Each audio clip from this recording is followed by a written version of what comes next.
Allahu yara bana ta'ala yi min basira ake ta jina autan bure kayana da buri a rayuwar nan ne zan mawaki waɗansu na dinga tsangwama ta waɗansu na nuna so da ƙauna amma sani na a rayuwar nan kuni kake yi akwai magauta shi zamanin nan shi na da yayi cikin sa yayi akwai kamani idan da daɗi mukan yi munna da murmushi wanda ba ma'auni zilar kaɗa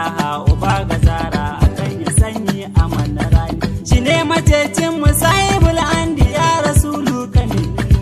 idin mu ne garkuwar mutane a rayuwa ba ka je ka kasba ya rike Allah ya rike manzo da duk mutanen da ke ta duba Allahu yayi ma rabo da mulki na sama bauta ba sa su je ba matasan kasar mu Nijar mu hallaro bugu da ƙari ina masoyan idi na dango su gangaro shi kainuwa ne da she na rabi Allahu ya baka gargado da ilimin tafiyar siyasa na dango baka da ingizo ya san da cewa Allahu ke baiwa lokaci shija sana alamar gani tana nan da mai ido wanda ba su ja tururuwa ke da kan jido shi ilimi alhudu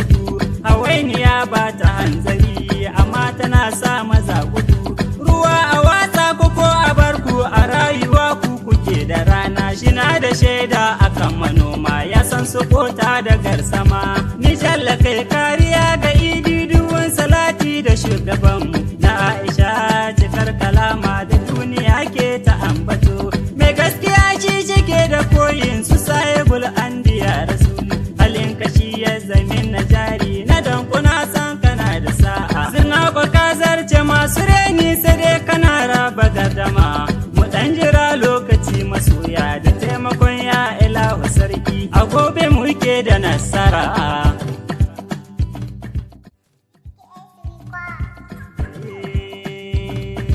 Allahu ya